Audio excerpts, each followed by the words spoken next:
Nicole recibe una herencia de 40,000 pesos. La paga directamente en su hipoteca. Su vecino David recibe la misma cantidad. La pone en un fondo indexado y no la toca. Los dos creen que tomaron la decisión obvia. A los dos les falta algo. Y cuando haces los números a 20 años, la diferencia no es lo que ninguno esperaba. En ninguna dirección. Seamos justos. Nicole y David tienen 38 años. La misma calle, el mismo ingreso, la misma hipoteca. Una casa de 320,000 pesos, 25 años restantes en un préstamo fijo al 6.5%. Pago mensual, 1,740 pesos. Los dos reciben 40,000 pesos exactamente al mismo tiempo. La misma cantidad, el mismo momento, una decisión completamente distinta. Nicole transfiere los 40,000 pesos directamente a su banco. Lo llama la mejor decisión de su vida. Puede sentir cómo la deuda se achica. Esa noche duerme diferente. David abre su aplicación de inversiones, deposita los 40,000 pesos en un fondo indexado del mercado total y vuelve a ver televisión. No tiene ninguna historia que contar. Ninguna sensación de alivio. Solo un número en una pantalla que sube un poco, baja un poco y vuelve a subir. En papel, la decisión de Nicole parece absolutamente correcta. Acaba de atacar una deuda garantizada al 6.5%. Eso es mejor que la mayoría de las cuentas de ahorro. Está reduciendo la cantidad de interés que el banco le va a cobrar. Está construyendo capital más rápido. Hoy es dueña de más de su casa que ayer. Esa sensación de control es real. Y no le cuesta nada sentirla. David, mientras tanto, está viendo cómo el mercado hace lo que el mercado hace. Algunos meses sube 4%. Otros baja 6%. Sin garantías. Sin certezas. Solo exposición a empresas que nunca conoció que hacen productos que a veces ni usa. ¿Quién tomó la decisión más inteligente? Esto es lo que casi todo el mundo entiende mal sobre esa pregunta. En realidad no se trata de la tasa de interés. Corramos los primeros 5 años. El pago de 40,000 pesos de Nicole reduce su capital de inmediato. Al 6.5%, ese pago le ahorra aproximadamente 2,600 pesos en intereses solo en el primer año. En 5 años, ahorra alrededor de 11,000 pesos en intereses y paga su hipoteca aproximadamente 6 años antes. 6 años sin pago de hipoteca. Eso es más de 125,000 pesos en flujo de efectivo liberado al final del préstamo. Esto no es poca cosa. Es dinero real, garantizado, matemático. Los 40,000 pesos de David con un rendimiento promedio anual del 10%, el promedio histórico del S&P 500, valen aproximadamente 64,000 pesos después de 5 años. No contribuyó nada extra. No hizo nada. El dinero simplemente estuvo ahí y creció. Pero esto es lo que la gente olvida. Ese crecimiento todavía no está en su bolsillo. Es un número en una pantalla. Si el mercado cae 30% mañana, son 44,800 pesos. David no puede señalar una deuda pagada como Nicole. Él no puede dormir sobre la certeza. Marcador año 5, Nicole ahorró 11,000 pesos en intereses garantizados. David tiene aproximadamente 24,000 pesos en ganancia no realizada. En matemáticas puras, David está adelante. En tranquilidad ajustada al riesgo, Nicole no está equivocada. Aquí es donde deja de ser simple. El número al que todo el mundo se aferra en esta conversación es la tasa de interés. Mi hipoteca es al 6.5%. Si puedo ganar más del 6.5% en el mercado, invierto. Si no puedo, pago la deuda. Suena lógico. También está incompleto. Porque ignora 3 cosas que cambian todo el cálculo. Primero, el tratamiento fiscal. Los intereses hipotecarios son deducibles si detallas tus impuestos. Las ganancias de inversión en una cuenta gravable se cobran cuando vendes. La comparación después de impuestos casi nunca es 6.5% versus 10%. Es algo más confuso.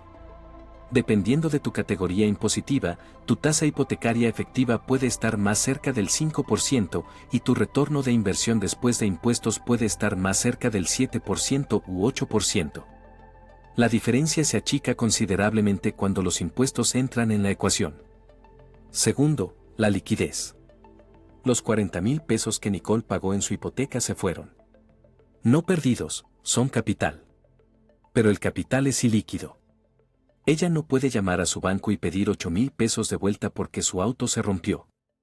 Tendría que refinanciar, vender o pedir un préstamo con garantía hipotecaria. Los 40,000 pesos de David en un fondo indexado se pueden vender y estar en su cuenta corriente en 3 días hábiles. En una emergencia real, una pérdida de trabajo, un evento médico, una crisis familiar, la liquidez no es un lujo. Es un activo de supervivencia. Tercero, el retorno garantizado no es tan garantizado como suena. El ahorro del 6.5% de Nicole solo se realiza si se queda en la casa el tiempo suficiente para que ese ahorro en intereses se materialice. Si se muda en 7 años, vende, y el capital de su pago anticipado se convierte en una nueva hipoteca con mayor tasa, los números sobre los que basó su decisión no se cumplen como planeó. Para el año 10, algo cambió silenciosamente. Nicole construyó capital adicional significativo. Su saldo hipotecario restante es mucho menor de lo que habría sido. Va camino a estar libre de hipoteca a los 57, no a los 63. Ese es un cambio de vida significativo. 6 años sin pago de hipoteca en sus 50 tardíos no es solo un número. Es la diferencia entre estar atrapada en un trabajo y tener opciones reales.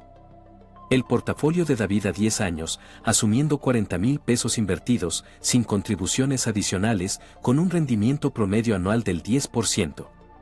Aproximadamente 104,000 pesos.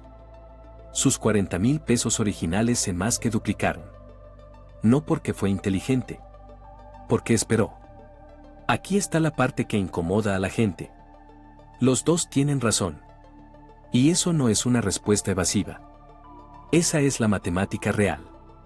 Si estás en tus años 30, tenés un fondo de emergencia, tenés un ingreso estable y tu tasa hipotecaria está por debajo del 7%, los datos históricos dicen que invertir gana en un horizonte de 20 años.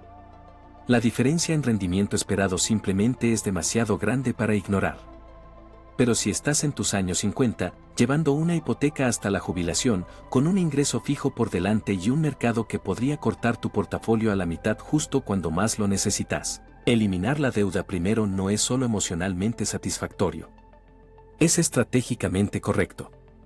La comparación de tasas de interés es el marco de un treintañero. Se rompe completamente a medida que envejeces. Año 20. Nicole tiene 58 años. Sin hipoteca. Hace casi 2 años que no tiene. Su flujo de efectivo mensual se abrió en 1,740 pesos por mes. Está redirigiendo cada dólar de eso hacia cuentas de jubilación.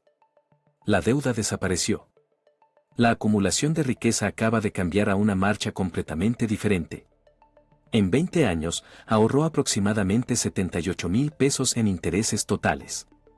También tiene una casa pagada que vale entre 500,000 pesos y 600,000 pesos dependiendo de la apreciación. David a los 58 años. Sus 40,000 pesos originales, sin tocar, al 10% de rendimiento promedio anual durante 20 años, valen aproximadamente 269,000 pesos. Todavía tiene hipoteca.